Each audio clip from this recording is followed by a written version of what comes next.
Hello and welcome. This is Syme, your crypto CPA from the Lone Star State here at Occupy CPA.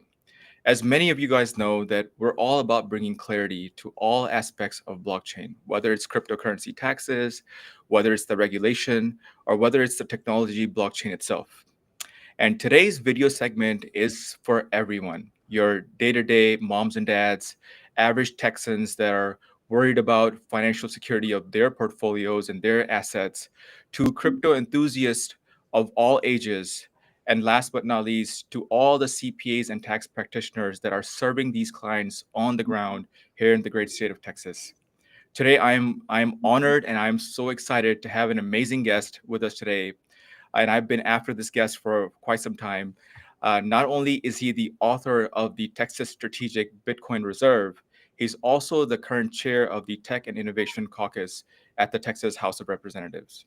He has led Texas in passing key pieces of legislation pertaining to cybersecurity, data privacy, and also artificial intelligence. So please allow and please welcome me in virtually welcoming Texas State Representative Giovanni Capriglione. Welcome. Thank you. Thank you so much. Thanks for having me on today. I'm really excited and looking forward to a conversation about my favorite topics, which is technology, finance. And we had the ability this last session to work on a lot of different things, but I'm pretty excited about some of the things that we did specifically when it comes to science and technology and helping with our workforce and helping our tech business here in Texas. Awesome. Thank you so much. And you know, I'm just so excited for this segment. So Representative Giovanni, if you could tell us a little bit about your background. You know, I saw that you have a bachelor's in physics and you've been a 7-term Texas legislator. So give us a little bit of fill in the gap for us. How did that play out? Sure. Yeah. No. Again, thanks for having me here. You know, so I started out as a nerd. I was one of the first kids in my town to get a computer. I started programming. I read a lot of science fiction books and unfortunately a lot of dystopian books. And so anyway, that helped shape me. I ended up going to school. I did get a bachelor's of science in physics. Ended up working for a few engineering companies. So I worked right when the internet was all starting. I was involved in building some of those pieces of hardware, routers and switches. I then went to work for a semiconductor company, and so I became a semiconductor designer. I started to work on really sophisticated chips, physical layer chips. And then one day I decided that my wife and I, she was from Texas, so I should go to Texas, and we both won, and we've been here since 2003. But I also changed careers. I decided to go into private equity, and so that would give me an opportunity to still invest in technology companies, but maybe not have to so much be programming or doing the code and that kind of stuff. And then some point after that, in 2012, I decided to run for office. I lost the first time, but I ran again. And if you go back and look at my campaigns, you'll see it was a very technical campaign, right? I still didn't want to show my face. I didn't want to say my name. I was still like a cubicle person, but did a lot of data analysis, worked on sorting through a lot of surveys and that kind of stuff, and was able to win. And I've been blessed to be able to represent House District 98, which includes, it's on the Fort Worth side and it's in Tarrant County, and it includes about half of the Dallas-Fort Worth Airport, to give your viewers a sense of where it is. So South Lake, Keller, Colleyville, Grapevine, Westlake, and Euless. And so anyway, so then I'm elected, and I wanted to do what everybody else did, which is, you know, the main things that people were talking about, which is property taxes, border security, all that good stuff, which we worked on and we have done a great job on. But I just felt that I really did like the tech part. That's what got me going anyway. And so I found in the Texas legislature to allow my passion in technology and to marry it with now some of the skills I learned as a policymaker. And because of that, we ended up working over the last few years, and myself and my office, we've passed some of the most substantive tech policies in Texas, and in parts we've been really excited about is that other states have looked at it and modeled their legislation after that as well. So anyway, it's a nerd's dream come true, right? The ability to go and say, okay, I have this dream, and I used to read all this stuff and do all this stuff, and now I can make a law about it. So it's been great. No, thank you for sharing that, because we have a lot of viewers that are nerdy and that are tech related. Most of the folks that are in cryptocurrency, this is more technical, Yep. buying your first Bitcoin on Coinbase and going to DeFi. So yes, they are going to be relating to you. So I'm so happy that you're able to tell them that there is a world outside the computers too. And then Yes. so tell me, I mean, your resume it's very, very impressive. I touched just a little bit. I mean, you've helped create the Texas Cyber Command and so many different pieces of legislation. What about the Texas Strategic Bitcoin Reserve? How did that idea come to mind and shape, and what led you in advocating for that? Because you did this before the White House did theirs, and I remember following you on this very well. So tell me a little bit about that. Yeah, it really gets to, so I'm in private equity and finance. 2008, 2009 is probably where we saw a lot of the financial collapse, at least in my lifetime, right? And so when you go and you dig in to what happened, you just see even though everyone thinks it's not, we have a very risky monetary system, right, in the US, and it is unfortunately built on faith. It's built on faith and sometimes on a virtual reality, right? And so what we saw in 2008, unfortunately, was that there were no checks and balances, and that the Federal Reserve at one point basically created money out of thin air, right? And really, since that time, we've just continued to see that there's a lot of risk, whether it's inflationary, economically, and so on, to just kind of rely entirely on the fiat system. And so what happened is in maybe, I forget what year it was, maybe 2015, 2016, I went and I passed a law that created the Texas Bullion Depository, right? So we're the only state, actually we're the only non-national entity in the entire world that has its own precious metals depository, because I've always felt that you should have an ability to go and transact business, private transactions, however and whenever you want, right? And there's been a push over time for more and more of this stuff to basically be something that can be monitored or managed by the government, that kind of stuff. And I know I'm from the government, but trust me, you don't want to trust the government when it comes to a lot of this. And so the Bullion Depository was probably my first attempt to kind of really show that, hey, there's a way to go and transact business that doesn't require the dollar, right? That doesn't require fiat money, and but also that some of our liberties and a lot of our fundamental rights come from the bank's ability to go and transact privately between individuals without government oversight, right? We all have the First Amendment right to peaceably assemble. So anyway, it goes on. I bought Bitcoin, my first purchase a long time ago. I was pretty public about it because at that time, a lot of governments, including Texas, didn't think of it as valuable, right? And so I started to make the case that, well, if it's not valuable, then I shouldn't have to report it, right? Because we as elected officials have to report our stocks, our equity, everything, right? Your land, your real estate. I was like, okay, well, if you're going to say that this isn't valuable, then I'm just going to buy it and not tell you. Now, of course, I publicly posted it just because from a legal perspective, but it turned out to be my most valuable mocking of anybody ever. So I was able to go and do that. And then, I worked with a lot of different groups, the Texas Blockchain Council and others who were really, really excited about the idea of, and I'll say it this way, but just legitimizing crypto, right? If you go and you talk to people, they still don't understand what it is. That's their fault, not anyone else's, right? They don't know where the value comes from.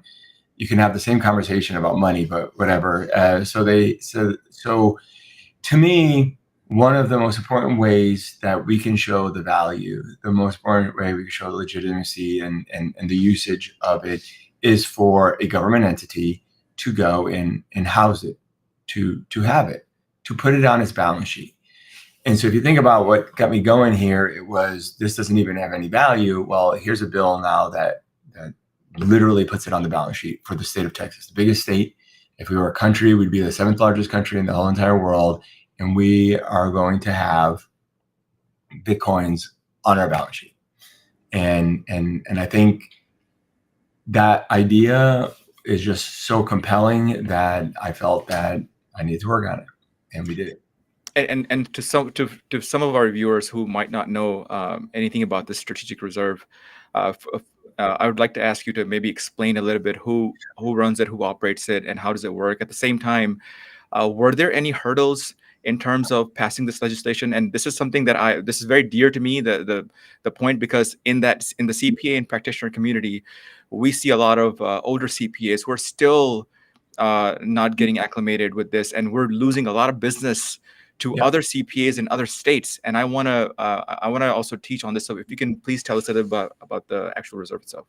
Yeah, and first of all, to your point, I mean, I think not people have to figure out Bitcoin is now today used all the time in transactions, right? It is beyond valuable. I mean, the federal government has changed how it works. Some large banks have, a lot of the personal wealth managers. I mean, if you're not in tune in terms of how this is going, then you're going to lose business, right? Because this is now a key part. I haven't checked today, but I mean, it's a significant part of the total value of currency and other cash entry in the world right now, in terms of what the valuation is.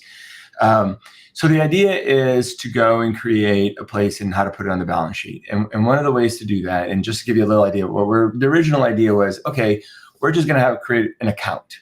Okay, we're going to create an account. It's going to be run by the comptroller of Texas, who's kind of like the comptroller or whatever of Texas, who also manages to run the treasury for the state of Texas. So the state of Texas has a ton of money, and it also has a ton of investments. And the comptroller's job through the treasury runs the bullion depository, but also handles the cash management for the state, also helps with our rainy day fund, right? Which is our economic stabilization fund, which has over $20 billion into it, right?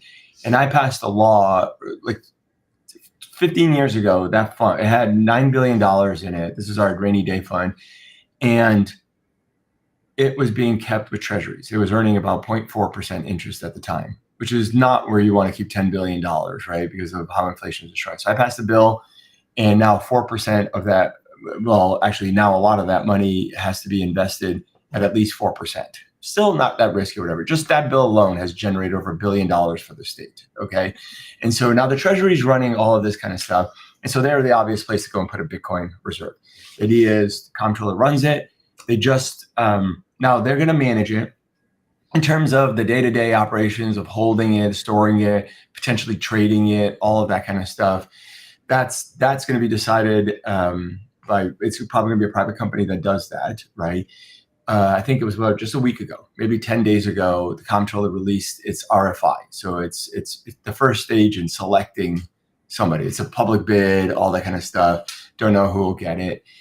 And then they will manage it. Now, when we first were doing this, the idea was, okay, well, no one's going to give me money to go buy Bitcoin. But what the goal of a lot of individuals was, we just want it on the balance sheet. So if you open it up, there's a big consortium of blockchain holders who are like, we will donate some, and then we will just give it. And then as long as you promise not to sell it for 5 years, you're not going to have Bitcoin. And we can tell everyone that Texas has Bitcoin, and we were part of that. And that was the original idea.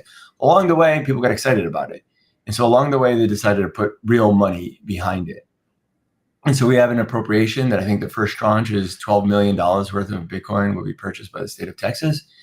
Once this RFI is done, then Texas will not just be a holder of, they will be an investor in Bitcoin. And that's awesome. Now, along the way, was there a pushback? Yes.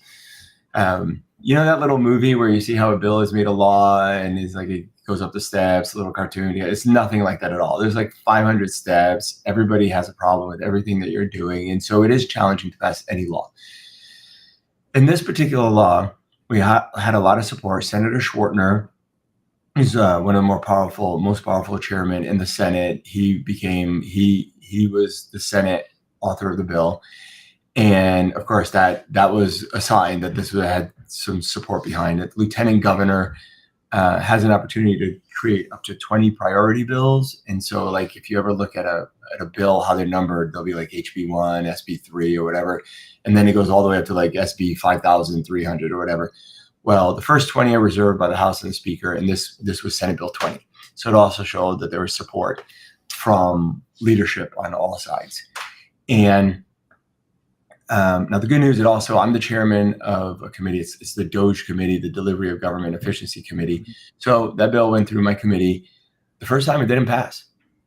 Okay, there was a bipartisan pushback on the bill, and quite frankly, it just comes down to this. And maybe some of your viewers is the same thing. Is it's a lack of knowledge and education on what this is, right? And I mean, people who have held Bitcoin for a long time know it is extremely valuable. It is not speculative. It is one of the most valuable assets probably they have ever had in their lives, right? But for some people, they still didn't. And so anyway, we had a second vote. We got it passed out of the committee. And then as it was getting towards the House floor, it actually did start to become a little bit more partisan. And because from when I started doing it to when I didn't, the administration was doing their own Bitcoin and that kind of stuff. And so unfortunately, it started to get a partisan tinge on it. I never had done that at all. But anyway, it was a little bit of work and battle, a lot of conversation about whether the state should really be buying it or not, as opposed to letting people donate. I actually had people like, I wanted to do the donation piece. I thought that made a lot of sense, but some people push back because they're like, well, if they're donating it, what are they going to get out of it? We should know. So it was all these nuances. Ultimately, I got a lot of help from, I'm a Republican, and obviously there's a Republican majority, but I had a lot of help from a Democrat who she's from the Dallas-Fort Worth area, Representative Garcia, and she had just wanted to put some restrictions so that we didn't buy kind of like these meme coins, right? And so she set a minimum valuation, and I said, she was willing to help me. I let her amendment. I supported her amendment, and that helped get some Democrats on the bill as well. And so we did. We passed it. It wasn't the easiest bill I passed all session, but hopefully one of the more impactful ones. No, this is absolutely amazing, because the reason why I say that is now that we're seeing a lot of our clients, obtaining cryptocurrency, you have basically led the way in normalizing this new asset class. So I want all my viewers to thank you, Representative Giovanni, next time they're owning, especially a Texan, because we've come a long way from calling this a scam now to actually owning it and actually having prosperity into this and really going the extra route. So I also want to ask you, so where do you see this the strategic reserve in the next 5 to 10 years, and tell me if our youth, especially who are tech savvy, will this create jobs and also increase innovation in Texas and also increase investment? So where do you see this going? It's pretty interesting. So I went just a couple of days ago. It's public now, but I went a couple of days ago to Abilene, where Oracle and OpenAI are working together to create this massive data center. And this was, before this, it was a bunch of mesquite trees and dirt and rocks. Okay. And you go there now, and I mean, there's at least $100 billion worth of investment in this area, right? I mean, a new natural generator, all these roads, 8,000 jobs right now, helping build, construct, and massive buildings. Fiber optics, I think they said that the fiber optic cables go around the earth something like 30 times, just that they've already laid down. Okay. I mean, just massive investment. And then you go inside the data centers and all these GPUs or whatever. And anyway, so you see all this investment, all this technology, NVIDIA this and Oracle that. And so we go, and then Sam Altman is there, who's the head of OpenAI. And so they ask him some questions. And even with all of this, he says that a lot of the technology and all of these new things that happen in a lot of cases because of how creative we are at financing.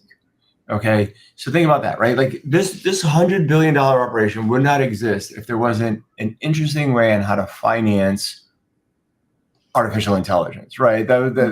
What has to happen is financial innovation and technical innovation have to work together. Okay. And it's that ability for us here in Texas and in the US that has really driven a lot of our growth over the last decades. Okay.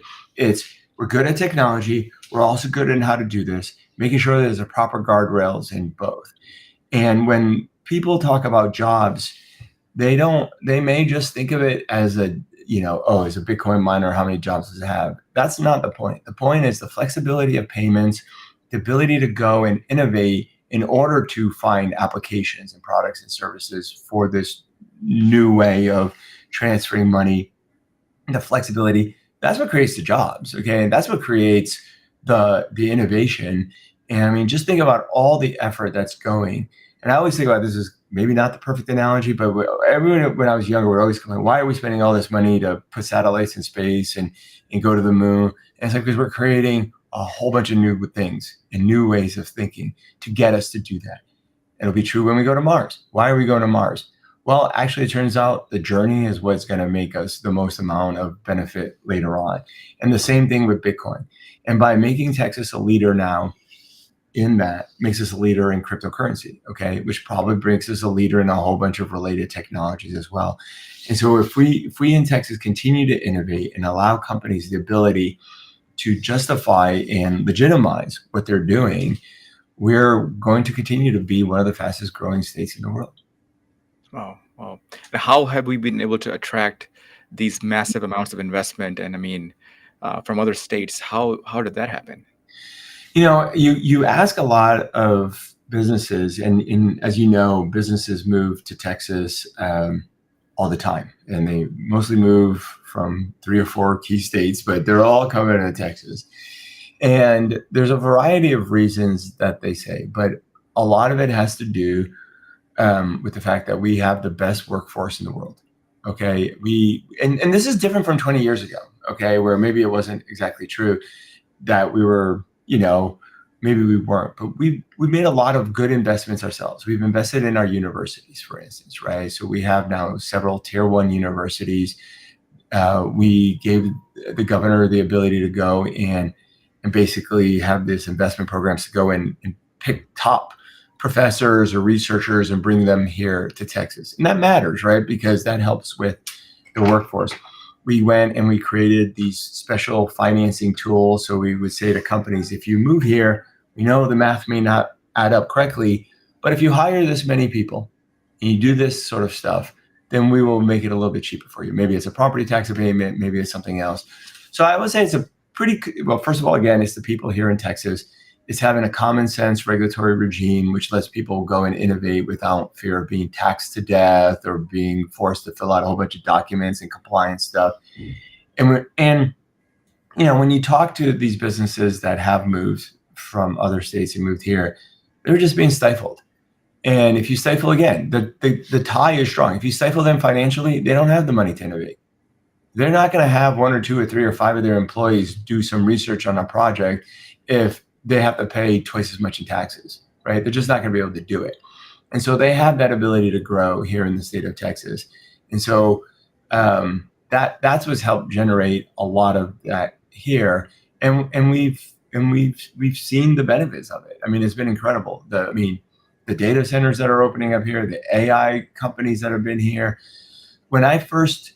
I lived in California for a while. And when I first went there, the first building I saw was Oracle's building near San Mateo, and Hewlett Packard was everywhere. Well, they started there, but they're all headquartered here now, right? They've moved most of their employees here now. And so the benefits are real, and we've been able to go and attract that talent. Of course, the challenge is keeping it up. And this is all happening during your tenure. So you've seen that tide shift because in Texas, I mean, I've been here for 30 years and we've always led from behind. We've always been the last, where after everyone establishes something, then we're coming again because of our whatever principles you want to say. But so is this a coalition that is doing this? Is this the leadership? Tell me a little bit more on this. Yeah. And again, I am a politician, so at some point we will take credit. But right now, the reality is that it's the people of Texas are different. Even the people that have moved here from other states are different than the people that they left behind. Okay, it's a cultural thing. It's a cowboy movie, whatever it is. And when you go anywhere in the world, you get a different look on your face when you tell them you're from Texas than if you told them you were from Ohio, right? That's just the reality. Mhm. And so there's this kind of expectation of more independence and more freedom and more ability to have those resources. But yeah, it is a coalition. I mean, I mean, on the government side, I mean, Governor Abbott has done an incredible job in attracting these businesses to using the tools that we in the legislature have given him to be able to go and do this has happened. But businesses will only come here if their employees want to come here. And for a long time, I would say, decades ago, they'd look at Texas as, why would I want to go there? Yeah. But there's been a renaissance here. There's museums, there's opera houses, there's really good school systems, there's football, there's all the stuff that everyone wants in the quality of life. And now there's also a lot of business and a lot of finance and a lot of tech. So years of hard work basically at the Mhm. legislative level, so Mhm. coming back to the Texas Strategic Bitcoin Reserve, what is your message for skeptics who worry about the crypto volatility and the usage of the energy usage or public funds being used in this way, and what practical steps? And I've read the bill myself some time ago. What kind of transparency and accountability is embedded into this? If we can hear this from you, that'd be great. Sure. So first of all, in terms of the volatility, okay, well, if you think that crypto is volatile, then don't invest in the stock market. To me, it's more volatile is investing in cash, okay, because you can be guaranteed that's going to go down in value every single year, and it always has, right? Um, it has value like anything else, which does go up and down. That is true, but so does everything else, and I know that as we go, and at least in Texas, we allow the government to go and make these investments. We still have prudent investor guidelines, right? We still say that, don't buy naked shorts on assets, right? I mean, our goal with at least this crypto is to buy and hold. Okay, we have the ability to put in the bill, the ability to maybe do some collars and some futures and that kind of stuff. But I expect, that for the most of this will be for buy and hold. Okay. And just think about what if you had done that with Bitcoin 10 years ago and you did buy and hold, right? Would you consider it volatile, or would you consider it a really good investment? And I think the same thing is going to happen. I would not have put my name on it if I thought that this was going to go up, because this is all of our tax dollars that are going to be useful for that. So I obviously push back against people that think this is not a scam. I mean, because some of the we all have, not just the state, everybody has invested in things that have gone to zero. Okay. And just given the obvious utility of Bitcoin, it's not going to go to zero. And so I think we're pretty good when it comes to that. What was your last question? I forget. Regarding the actual transparency. Yeah. Well, okay. So we definitely wanted to make sure that we could build that into the bill, right? And I've kind of cut my teeth on transparency. I've put in extra on all of our stuff. I wanted to make sure that we have transparency, because I do think, regardless of whether it's crypto or not, or whether it's government contracts or anything else, the taxpayers are paying for all of this. Okay, so they have the right to know where their money is, how it's being used, who's got access to it. And so whether it's the RFI process, who's going to be the person that manages it, what are the contractor, we want to make sure that the audit and all that kind of stuff, and knowing that the money is there, is job number one. So 2 years ago, when the Bitcoin world and the crypto world had a really big story about the FTX issue and everything that happened there, which was legitimate and unfortunate for all of us, but I passed a law. It was the first law that any state passed in order to require some regulation of those Bitcoin holding companies, required an audit. Okay. And so in this bill, we are making sure that it is audited, that there's a group of legislators that has an opportunity to review what's going on there. The public will have access to what the value of it is at all time. I mean, you can't see it, but then again, you can't see the dollar, but to be able to know that someone has gone and validated and verified that it is in fact there. I mean, I worked on the bill to change the true and accurate reporting standards for crypto CPAs in their filings. And so I want to make sure that that the transparency and the accountability is 100% there because I would like more of our investment to go into crypto afterwards. And so I definitely want to make sure that people feel comfortable about it. Okay. And as I've also read this bill in the past, it looked like it's going to open doors for Texas to accept tax payments in crypto. Right. And this is and that rebalancing of, because if we have a reserve, that we can take different types of cryptocurrencies as payments, and we can then convert it against Bitcoin or against our major. So this looks like something that is going to open the doors to accepting alternative types of payments for taxes. That's right. And so this is my not so diabolical plan, but this has been something that I've been working on for a long time. Because when I worked on the bullion depository, the issue is now gold has a special unique place in the Constitution, right? And other precious metals do, which basically says that no state can have its own currency, comma, but it can be used to pay for debts, okay? And we do that. So anyways, a little bit of a fine line. But now we passed a bill this last session to also allow gold debit cards, effectively, where you will be able to go and make and buy purchases off of the gold depository, and you would be able to make some transactions using the gold. Now, obviously, you're going to convert it into dollars because not every retailer is going to have their gold, but whatever. It's the first step in doing that.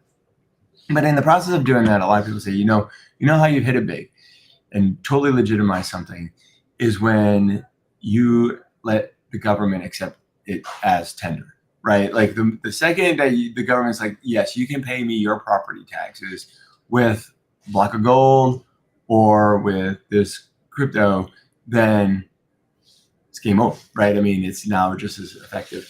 And so what we have in this bill is the ability to, if the and just so you know, we have a current, the comptroller at the time is now, when I was working on this bill, he became the chancellor at Texas A&M. So we currently have an interim comptroller, Kelly Hancock, and Kelly Hancock is running for that seat. So there's kind of like a little pause maybe on doing that kind of stuff, but the comptroller would be able to, in the future, would be able to go and accept this as payments. And once that happens, our job is going really well. Wow. And what do you think?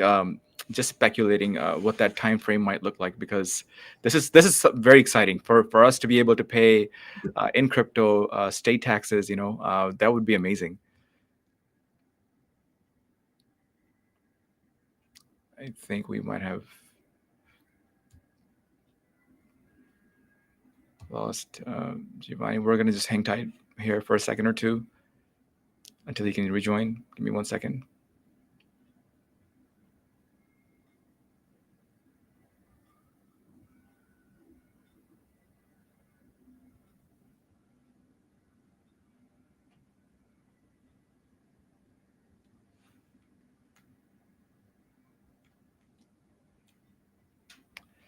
Just hang on tight, guys. We're just waiting for Representative Giovanni to come back in. It's we all have tech issues from time to time. I get them too.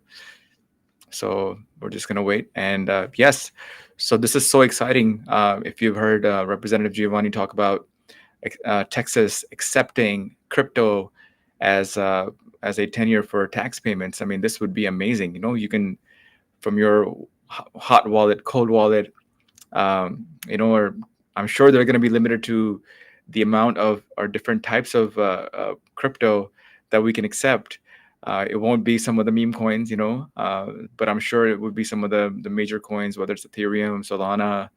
I'm sure it's maybe XRP, but we don't know. But so we'll just hang tight when we'll let him join again. And so my this would.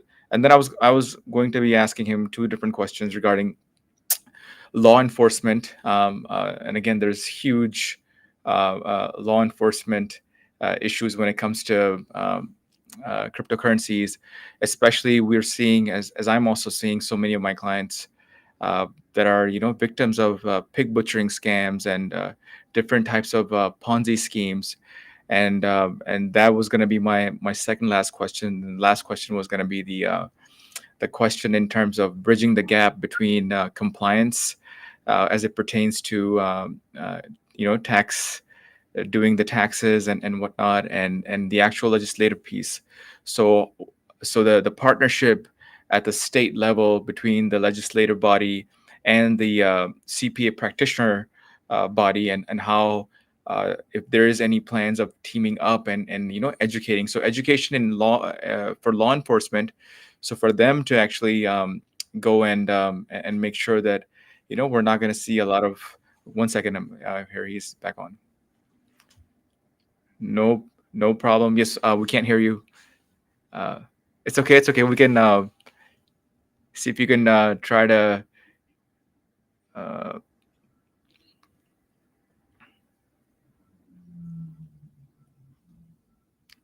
we'll patiently wait. No worries. Yeah, we have two other very exciting questions for you, Representative Giovanni, and then I'll let you go. So we're gonna wait.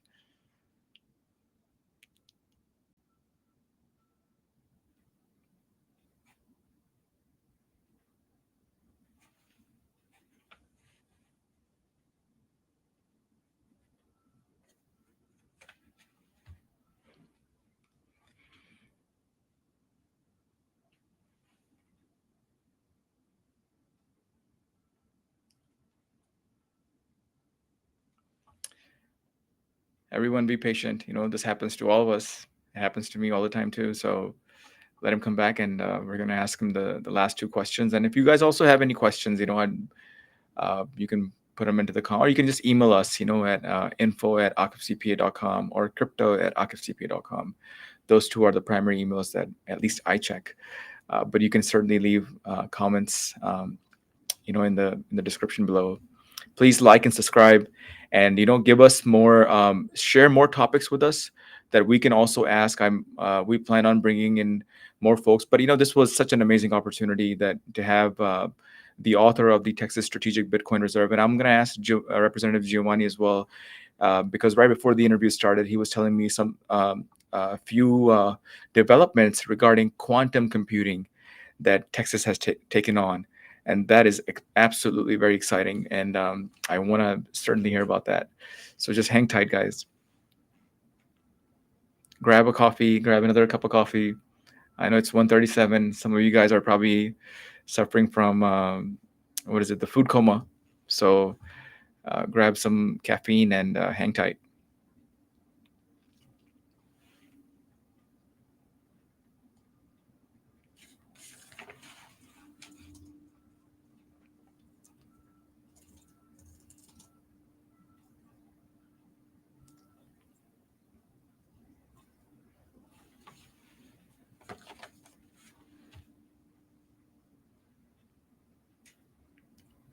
And guys, ladies and gentlemen, boys and girls and children of all ages, please like and subscribe, so you have a front row seat to all our future podcasts. Hello, Representative. Yes, we can hear you now. Yes, we can hear you. I don't know why you can't see me, but I don't know, the place the office I am of all times in the world decided that the internet wasn't gonna work. You're a tech guy, you're the tech person. So this is okay. It happens to the best of us. So well, if it's okay, you might not be able to see me, but wait. It's okay. It's okay. As long as we can hear you, we'll continue on. So now the one of the big, here we go. We can see you now. Awesome. Actually, we can see your suit more than your face. If you can just slide. There we go. Perfect. Awesome. So now also, as Texas CPAs and I personally have seen so many of my clients, being victims of these horrible pig butchering scams and Ponzi schemes in crypto. So as we're getting more acclimated with crypto at the state level, is there any plan in educating our law enforcement? So then tomorrow, we can, because for me, blockchain is a network for the people by the people. So there's always going to be this gray area that people will fall victims to. So is there any advancements in educating our law enforcement, because this is so new, and when once the crypto leaves your wallet, you can never recover it. Yeah, what I would say is we need education, a bunch of different areas. I passed the bill to require cybersecurity training for all state employees. Okay. And then we added AI to that. But thinking about it, we should probably also include some amount of training and all state employees, by the way, means all government employees. And so the idea is maybe there should be some more on the risks of financial fraud. And we've seen that. Unfortunately, I have constituents of mine, right, who are, I mean, and I met some of them, they're brightest people, like PhDs, the whole entire thing.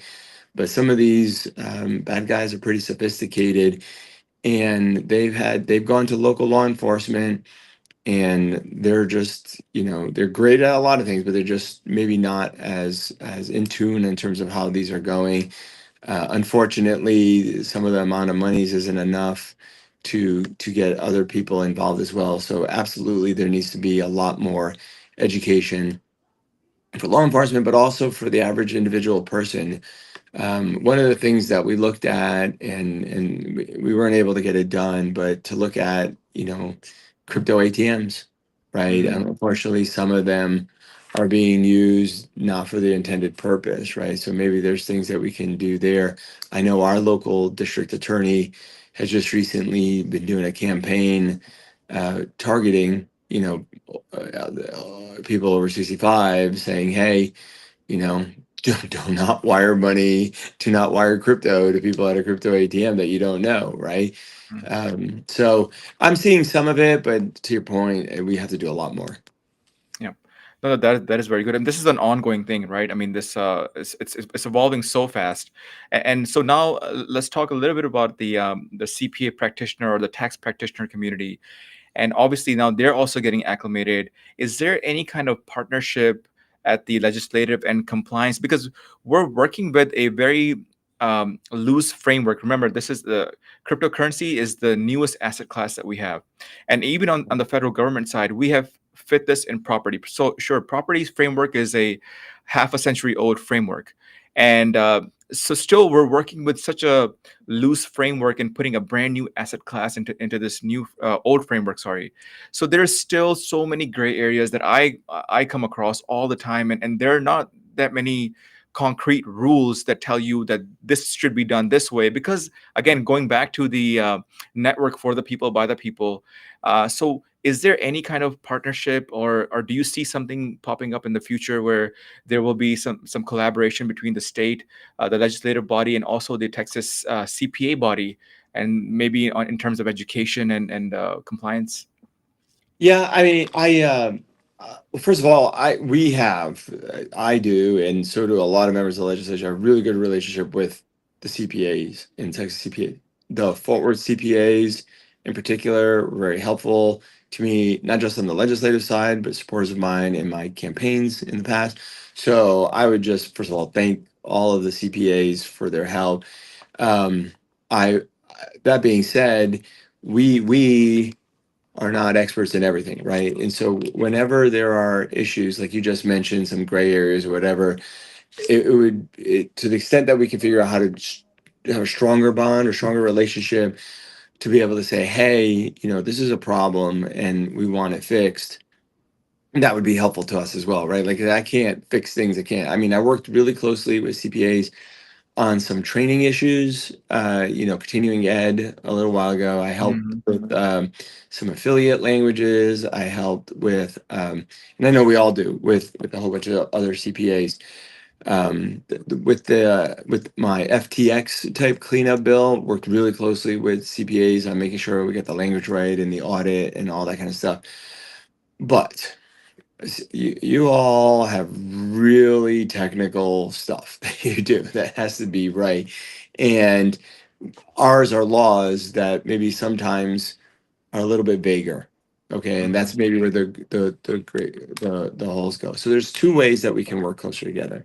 One is, let's figure out what things have to change and not change, where maybe let's just say, for example, where CPA may not be able to book something a certain way because it's not cash specifically, or it's not whatever the definition is wrong. Those are things that we should work on and we should try and change in statute. And my office and everybody else's office is always looking for things to help with. Okay, so that's one. Secondly, I know CPAs do a really good job is on the regulatory side. There's an agency that helps with the CPAs, and sometimes we might be able to change things without having to necessarily change the law by talking to the agencies and the boards and working on some regulations and maybe regulatory fixes. This last session, I worked on it was a Doge bill, but we've created, and the governor just hired the first person for an Office of Regulatory Management. And I know that one of the things that we can do is start looking at some of these rules and these laws that maybe are old, duplicative, prohibitive, right? And there might be there might be an opportunity to change this before we actually have to go and pass a law next session. Okay, no, thank you so much. I know that there would be a perfect answer to that question, for sure. Mhm. But I just wanted to ask because as Sure. we also, because CPAs are so they're wired in tying things down to the exact dollar. But with this new asset class, it does not happen. And on top of that, when when the state starts accepting crypto for taxes, we're gonna want to really tie things down properly. So if we have a good tight framework, we Yep. can also encourage this to our clients, and this will just increase that ecosystem. And Giovanni, Representative Giovanni, last two questions. First one is, I know that right before our interview started, we were talking about, you would mention something on the quantum side. If you can Mhm. tell us a little on that. And the last question is, what is your message to our youth that are coming up in technology, that are behind the computers? Where should they be looking for in terms of their careers, jobs? Because Yep. now, look, I mean, you're bringing in all this tech and innovation to Texas. Now we're becoming a hub. We're becoming a leader. So your message to them, so tomorrow they can take the right college courses, they can go into the right field. And so what's your answer for both of those? Yeah. So on the quantum side, I was really thankful to be able to work on and pass a quantum bill that does a couple of things. One, it creates the quantum commission and allows the governor to go and appoint individuals from academia, from industry, et cetera, to be able to start planning what the quantum world looks like. And as far as I can tell, it's the first bill that's passed in any state focused on quantum.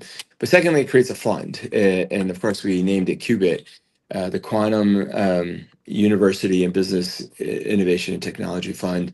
And the goal is which we're working on it, but it'll have money, whether it's from private or from government sources, to go and start and lay the almost literal groundwork in getting either a quantum computer or getting quantum networking here in the state of Texas. And the kickoff kind of for it was this last Friday.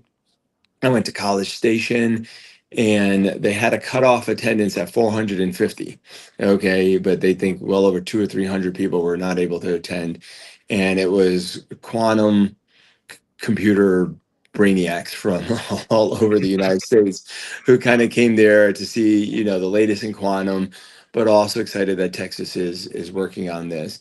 And so, there's always going to be something new, and I think quantum computing is something that, like AI, is incredibly important, not just for our economy, but also for national security.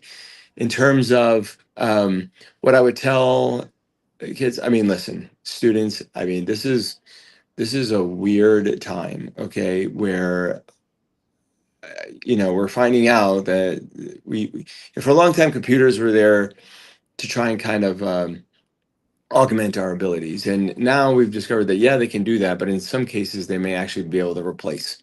Okay.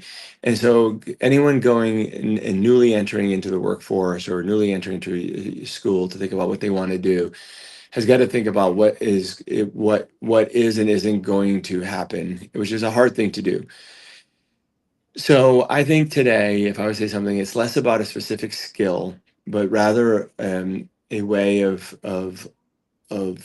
being, I guess I would say, like, it's not important that you know how to program in Python, but it is important that you understand logic, right? It may not be important to take that specific that specific accounting class, but it might be important to know what the rules are and what people's expectations are about the ethics and the guidance, and how to set the proper processes for that.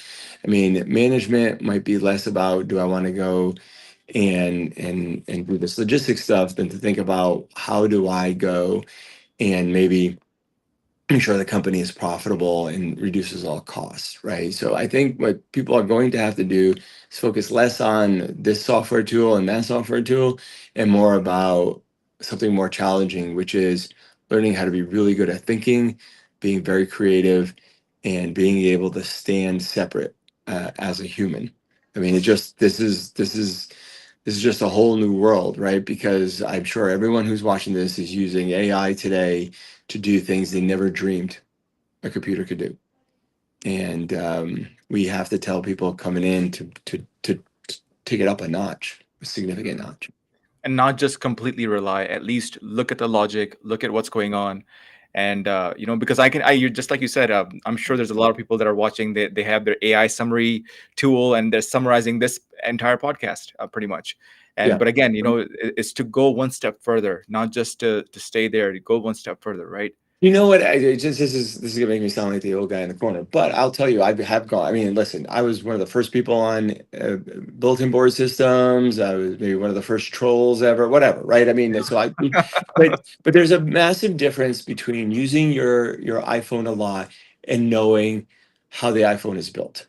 Okay, there's a big difference between knowing how the iPhone is built than actually coming up with an alternative to the iPhone, right? Those are three totally different skill sets. And just because you know how to turn on the phone, or you know how to go and go on a website, that's not a skill. And pretty soon that's going to be not even a thing. That's just going to be done for you. Um, the reality is that there are certain precepts that humans and individuals are always going to want in business or in life. And I'm going to give you a story, and I'm going to throw somebody under the bus, but that's okay. So I'm having this conversation, and I just need to know an answer for this. I'm in investments, and there's a company they're not paying or whatever, so it hasn't happened. And so I keep trying to get from this person that I've never met, sending this email back and forth with her. And I'm just like, I just want to talk to you, right? Like, I'm pretty sure we can just talk. We can solve this in like 30 seconds. But there's things you don't want to put in the email, and there's things I'm not going to put in the email. And I don't want to spend the time drafting, or let's just talk. There's no phone number in her signature. There's no way to access her. Right? There just wasn't going to happen. And I called her boss, and the problem was solved in 15 seconds.